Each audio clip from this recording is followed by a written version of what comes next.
Let's get you the latest updates on the fallout of the Hema Committee report in Kerala. In another big name that's come to the fore, actor Nivin Pauly, one of the leading actors right now in Malayalam cinema, has been accused of sexual assault. The complainant alleged that Nivin Pauly sexually assaulted her in Dubai in November 2023. He's been named along with 5 others and accused of sexual assault. The victim has accused all of them of drugging her and sexually assaulting her on the pretext of giving her a job. She says that this happened multiple times from November 2023. Now, Nivin Pauly, as soon as these allegations came to the fore, spoke out, refuted the charges, saying the allegations are completely baseless, even said that he has no idea who the victim is. Nivin Pauly has maintained that this is a conspiracy to frame him and has said that he will fight this with all legal means. He's even held a press conference confirming the same. Besides that, a case of sexual harassment has also been filed against another actor, Alinsir Leigh Lopez, who's in fact been featured in a couple of Malayalam films. The complainant has alleged that the incident happened on a movie set.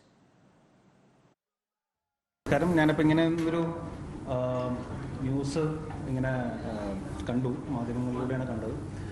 അങ്ങനെ ഒരു പെൺകുട്ടീനെ എനിക്കറിയില്ല, ഞാൻ കണ്ടിട്ടില്ല, ഞാൻ സംസാരിച്ചിട്ടില്ല.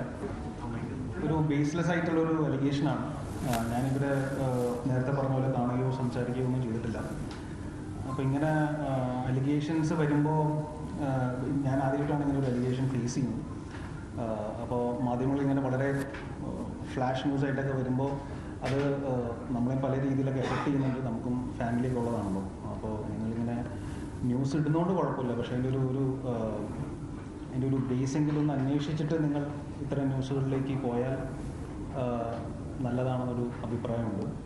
പിന്നെ ഇത് ഞാൻ ഇന്ന് തന്നെ ഇത് വിളിച്ചതിൻ്റെ റീസൺ, ഇത് ഇങ്ങനെ വലിച്ചു കിട്ടുന്ന ആവശ്യമില്ലാന്ന് എനിക്ക് തോന്നി. അല്ലെങ്കിൽ എനിക്കിവിടെ ഓടി വിളിക്കേണ്ട കാര്യമൊന്നുമില്ല, അതിൽ ഒരു സത്യമായിട്ടുള്ള കാര്യമല്ല. പക്ഷേ ഇത് ഞാൻ അറിഞ്ഞത് FIR രജിസ്റ്റർ ചെയ്തതാണ്. അപ്പോൾ FIR രജിസ്റ്റർ ചെയ്തൊരു കേസ് നിയമത്തിൻ്റെ വഴിയിലാണ് പോവുള്ളൂ. അപ്പോൾ നിയമത്തിൻ്റെ എല്ലാ വഴികളിലൂടെ ഞാൻ സഞ്ചരിക്കേണ്ടി വരും. അത് എത്ര നാളെന്നുള്ളത് എനിക്കറിയില്ല. പക്ഷേ ഞാൻ തിരിച്ചും നിയമപരമായിട്ട് അത് ഫൈറ്റ് ചെയ്യും. അതിൽ ഏതറ്റം വരെ പോകണമെങ്കിൽ ഏതറ്റം വരെയും ഞാൻ പോകും. ഇത് സത്യമല്ലെന്ന് എന്നെ കൊണ്ടാവുന്ന രീതിയിൽ എൻ്റെ അങ്ങനെ തെളിവുകളൊന്നുമില്ല. പക്ഷേ ഞാനിത് പ്രൂവ് ചെയ്യാൻ വേണ്ടിയിട്ട് എൻ്റെ എല്ലാ വഴികളും ഞാൻ ശ്രമിക്കുന്നതാണ്.